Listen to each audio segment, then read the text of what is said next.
and welcome to Charts and Hearts. I'm Sarah, and she's Lindsay.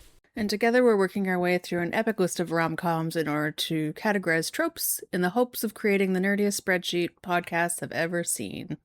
And we are continuing our action movie month, obviously, with The Mummy. Yeah. Yeah. Action and kissing. Yes, action and kissing and attractiveness. Mm-hmm. Yes. Yeah, so yeah, 1999's The Mummy. I don't think I'd seen it. Yeah, I had not seen it. But I'd, been exposed to pieces of it. Me too. The vibes.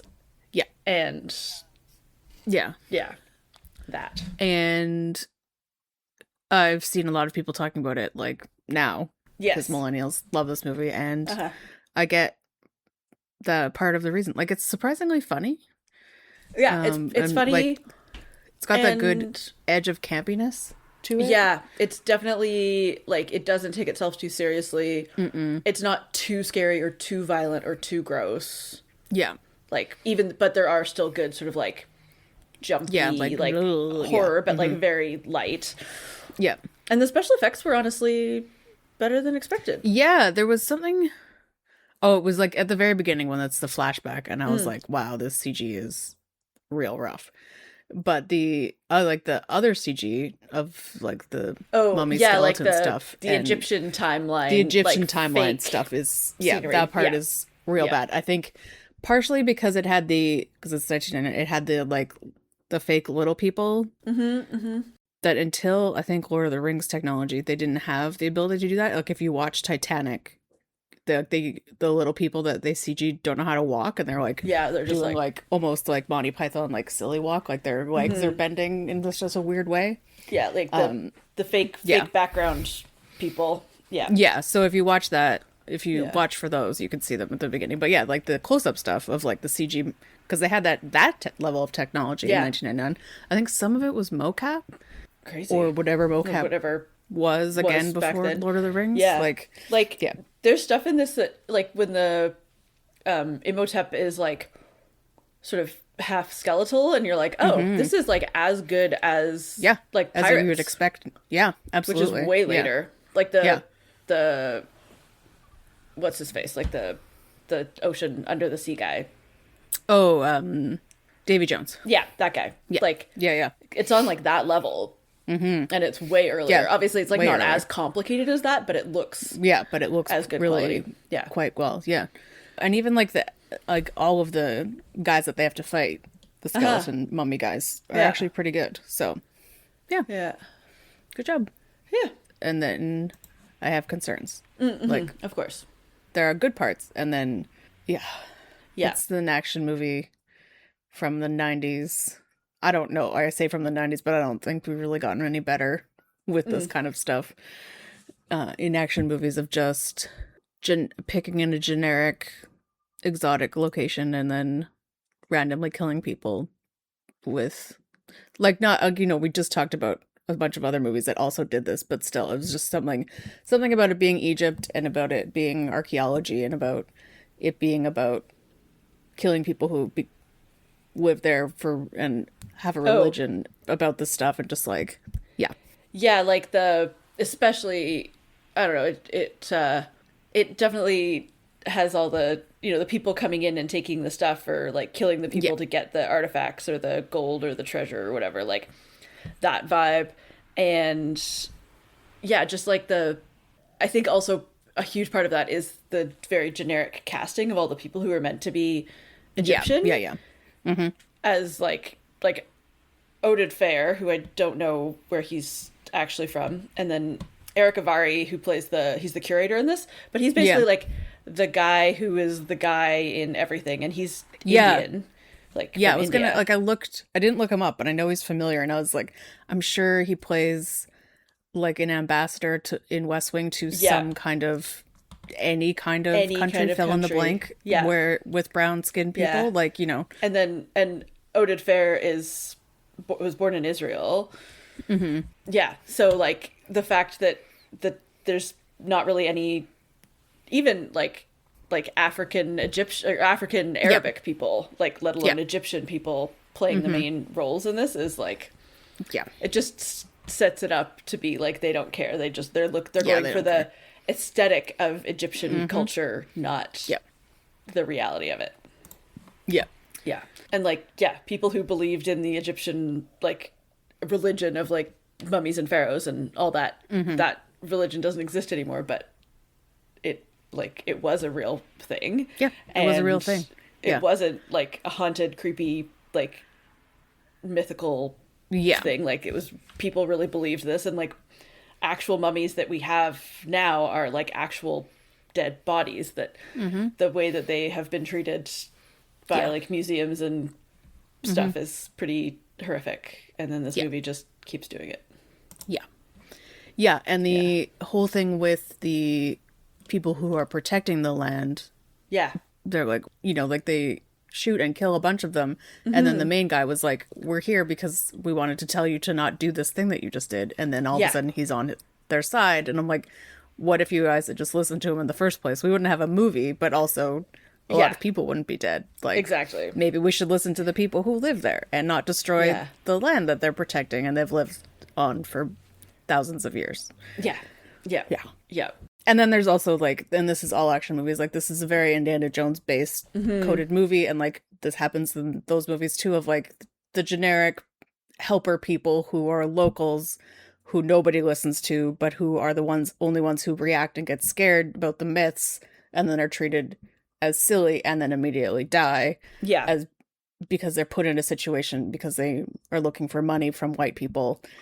And they just die because the white people want someone to do their dirty work. Don't believe their don't believe their religions. Yeah. Or their like local knowledge. Like don't go there because like it's because of this and this. Yeah. And like again, that happens in all action movies that take place in where white people are in foreign countries. So it's not this movie, but it just seemed more heightened just because of the religious aspects of it. Yeah. Kind of. Yeah. And like the ongoing issue of like, the British Museum not wanting to return artifacts to Egypt, blah, blah, blah. Like, Yep. Yeah. Oh, and then there's also a lot of fez hats in this movie. Yeah, which is strange. I don't understand. Again, I'm like, did they watch Indiana Jones and was like, John Rhys Davies wears a fez hat at some point, so we will too, even though those movies don't take place in Egypt? Yeah, well, also, I just like I don't know exactly the like cultural origins of fez hats, but no, the city of Fez is in Morocco.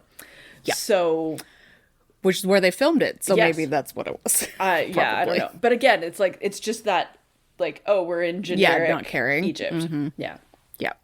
Also, why were we so obsessed with ancient Egypt in the 90s?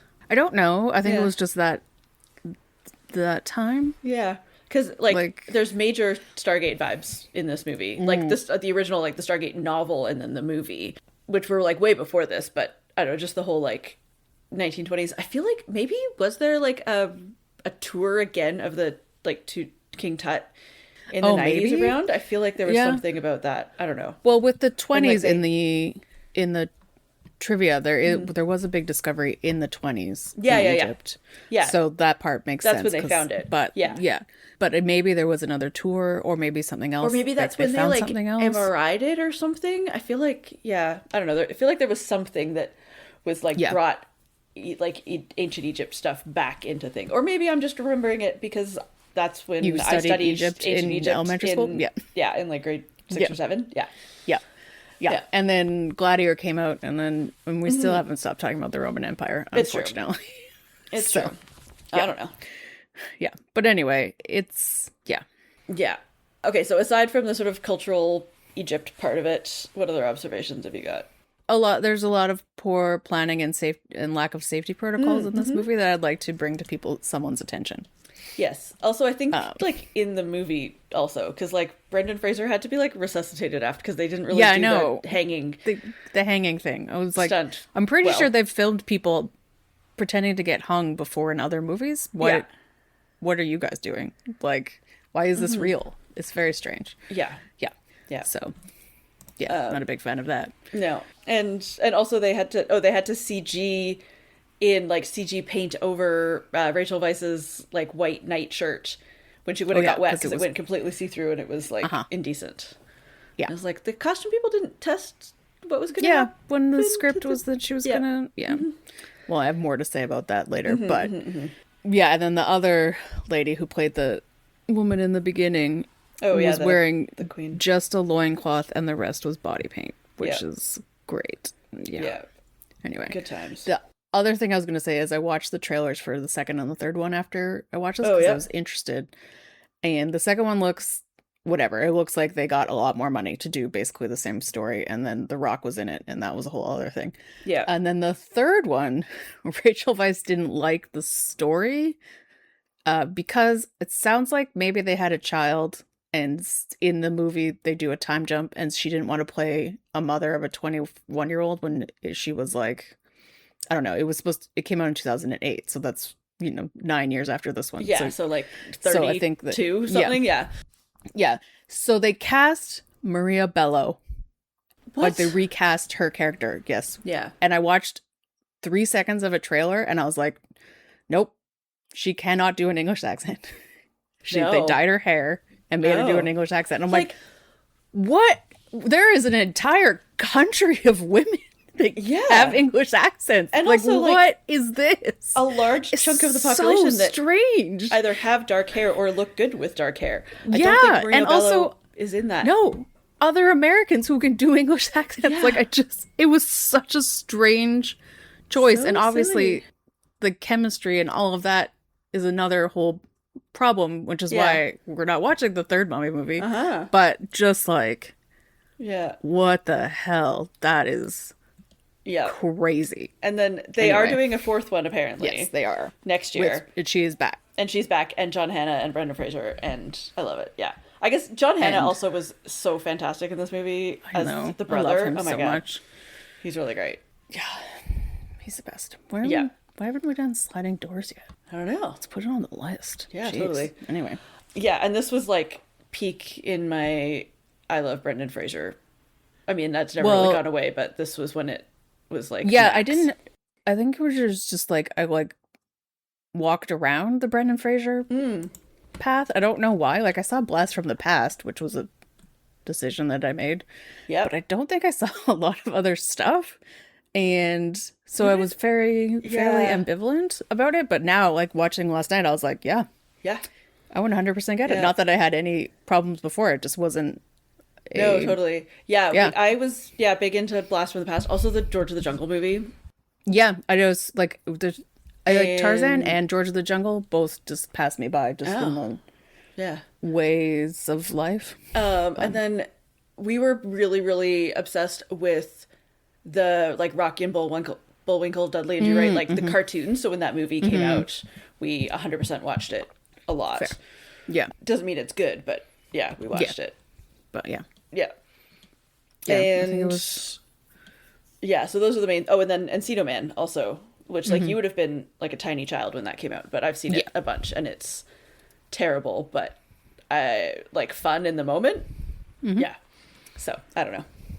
Yeah. No, it was just one of those weird things of, just didn't happen for whatever reason, but sadly, I'm here for it now. Yeah. And I'm glad he's like coming back into his acting me too. situation, which is great. The only other thing I had was just like the sort of rapid fire gun sharpshooter scenes were just insane. It's like that's not how guns work. Even like right at the beginning, like Brendan Fraser's first scene when he's just like, I don't know, firing these massive guns one-handed out of both hands, and very historical. Yes, very. Okay, should we do tropes? Yeah. Okay, so we start with a voiceover. Yeah. And which is good because this movie has a lot of lore that they entirely made up. There was a person in ancient Egypt named Imhotep. I keep want to say Imogen, but that's the woman who sings the OC song. No, this is Imhotep. Yeah, Imhotep. But he was not a mummy. He was nothing. He was a person, obviously, but he was not revered or whatever words that you would say. Yeah. He was like I forget. He was an architect. Yeah. So Which is so like there's what it records is. of him Yeah. because he like, you know, built Yeah, things and was designed there. things. So there's like a record of him as a person, but he wasn't like a pharaoh or anything like that. And then yeah, so because they realized that Imhotep wouldn't have been able to speak English, Yeah. it was supposed to be him doing the voiceover, but then it was Ardith Bay, Oded Fehr's character, doing it. Which makes sense. Yes. We've got classic 90s floppy hair. Like, oh my god. Like, this hairstyle just got me. It's like the grown-up version of Jonathan Taylor Thomas. I was going to say Ryder Strong, but all Yep, same that too. too. Yep. Yeah. But also That Rachel too. Weisz's 90s eyebrows are terrible, and I feel bad for her. They're just so they're tiny. so thin. Yeah. We get a character gets a glow up, except in this case it's the guy. It's Brendan Fraser because he starts out hot and like clean cut and you know looking good. Yep. And then he goes to you know his random George Egyptian the Jungle prison. hair. Yeah, he gets like very disheveled, and then he comes back and like he's extra clean and extra clean looks shaven. real and, good. Oh man. Yeah. And Rachel Weisz agrees. Yeah. Yep. Yep. We've got like not enemies to lovers, but like set out on the wrong foot to lovers. I don't really know. Something. Well, and some of that is also like she assumed when she met him that certain things about him. Yes. And then finds out that no, he was actually like a military, like high level military guy. He's very handsome. He's very good looking. Yep. Yeah. So yeah, her impression is wrong, but they're already sort of on that like slightly antagonistic. Yes. Like, yeah. Yeah. This is the thing I forgot in our observations is that there is non-consensual kissing. Oh, at the beginning. Yeah. He just grabs her through the prison bars and backs on her face. Yeah. He rescues her a few times, but mostly on the boat where she's wearing the white nightgown, and it's of course. Yeah. Yep. Very it's practical. Surprising for the amount or lack thereof of clothes that she wears that he doesn't like say anything. Like he's not a sleazy guy. Yeah, no, he doesn't comment at all. Like, he doesn't comment at all, which is nice. So that's something. We've got rowdy cowboy Americans, which are kind of fun. The guy who wears the glasses and it gets his eyes taken. Oh yeah, is Pistol Pete from Parks and Rec. The guy who doesn't want to dunk basketballs. Took me forever to figure out who he was. There's another one who's I don't know what I know him from, but Tuck Watkins is the actor, and he's in like was in the Boys in the Band. Always wearing a tie. He looked familiar also. Yeah. And he's been in he's been in lots of stuff over the years. But yeah, I recognize him from The Boys in the Band, which is a really great sad movie. Yeah. And then we've got the old holding on to the remnants of history British military colonial guy. Yeah. The Air Force, like the last Air Force dude. Yeah.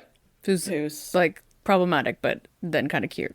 Well, he's adorable. He's problematic. Like the concept of that is problematic. Yes, the problematic. Character is an accurate representation of that trope. Yeah. And then we've got quicksand, which makes zero sense because it's the desert and you need to have water to have quicksand. I think so. And I'm pretty sure it was just the sand, like a large chunk of airplane falling into a sand dune because sand also does that. Yeah, you can have dry quicksand, but it's like a big piece of loose sand. Like so it's like sand that got loosened by the air, by the wind blowing through it, and then it but is that... But basically, like it's... Technically defined as quicksand? What's the definition? Who knows? I mean, Wikipedia says there's a thing called dry quicksand. Okay. Loose... It's basically just a thing of loose sand. Like, it's not... Loose sand. Yeah. Yeah. But yeah, you can't... Because if it's less dense than you or your airplane are, then you can sink into it. It's just not what we think of as quicksand. The terrifying fear that we all grew up with. Yeah. Of quicksand. Yeah. Yeah. And there's a big kiss at the end, and it's really good. Yeah. Yeah. I like it. And then John Hatta tries to kiss a camel, and it's hilarious. Good job. Yeah. The camels in this are really cute. Yeah, I like them. I like their seats, too. I mean, they look so much more comfortable than so many other camel riding movies. Totally. Yeah. Yeah. Lindsay, does this movie pass the Bechdel test? No. There are two women in this movie. One of them has, like, 2 lines at the beginning while wearing only body paint. Mm-hmm. And then Rachel Weisz, who wears only revealing outfits, except at the beginning. For some reason, after the nightgown thing, she gets clothed in traditional clothing, question mark? Yeah. I don't know why they give her a face covering. Yeah, stereotypical, because she's not like staying in town. Yeah, like basically stereotypical belly dancer outfit, essentially. Yeah. And she wears that for most of the movie, and it's like they're like, have a face covering because that's the tradition, but also so much of your skin is showing, and I'm like, okay, well, this is confusing. If she had a face covering, she'd also have a head scarf. Yes. And that's the biggest thing is like when there are lots of dramatic shots of the desert, she doesn't have a hat at all. She never wears a hat for the rest of the movie. Ugh. And her arms are bare and her clavicle is bare, and I feel really bad for Rachel Weisz. Yeah. And it's so hot. She doesn't get a covering for, like, she has that face covering, but that wouldn't have helped anyway and goes away. Yeah. So she doesn't have anything to protect herself from the sand, which, like, Brendan Fraser is wearing a sand covering thing. Yeah. In those shots, and I'm just like, okay. And then they go back and she's wearing normal clothes, and then she's not again. I can't remember why. Like, there's just so many opportunities. And it's not like, you know, like, again, Indiana Jones, where things get ripped strategically, so it looks like they're wearing revealing clothing. It's just they're just putting her in outfits that are utterly ridiculous for all the reasons. And it's incredibly frustrating. Yeah, for reasons. Yeah, plus all the other issues that we talked about already, but speaking just as, like, she's a good, strong female character. Yes. And she talks to Brendan Fraser, and he's like, cool, I don't care that you're a woman. Like, yeah, pretty much. And that part's nice, and she doesn't make a lot of dumb mistakes that you would expect, even though she does open the book and bring the mummy back, but, you know, like, she doesn't make other dumb mistakes because she's a woman. She makes them because she's a curious person. Mm-hmm. And her brother respects her, like, all of that. Like, nobody has a problem that there's a woman. For all of the superstition and fear and religion and all of that stuff, none of that is brought up that she's there and it's going to be a problem. So that's something. But it would be nice if that was something and she also got to wear a hat in Egypt. Like, oh my god. Yeah. It's like, you know, both cultural respect and also like heat protection. Sun protection? Yeah. Ugh. Yeah. Okay, let us make a pie. Bugs. Ugh. There's so many bugs in this movie. There's so many bugs. They also don't make sense because they talk about how they're slow flesh eating, and then they magically devour flesh in 3 seconds. And yeah, because there's like so there's locusts, because they like, I don't know, somehow invoke a plague of locusts. It's one of the many things that happen, which is interesting. And then there's the like flesh-eating bugs that they put into the sarcophagus with Imhotep, and those sort of come back. And then there's also like the sort of scarab beetles, yeah, like the blue ones everywhere. And yeah, there's just a lot of bugs. Yeah, I feel like I would find this more of a horror movie if I was afraid of bugs. Yeah 30 feels good. Glamour, desert shots, and sand. There's so much sand in this movie. Anakin Skywalker would hate it. Yes. Yeah, like, I don't know. 40? Mm-hmm. No, 30, because 30? Okay. It can't be the biggest slice of the pie. That's true. But there's a lot of it. But that leaves 40 for Brendan Fraser swoon, because whew. Yeah. I'm just going to say swoon in general, because like, Rachel Weisz is also... Rachel Weisz looks real good. Yeah, and John Hannah is never a bad person to look at. No. Yeah. Yeah. So. No, they're all very attractive. There's a reason this movie is like people's like bisexual awakening. Yeah. Mm-hmm. Yep. Yeah. And the guy who plays Imhotep. Yeah.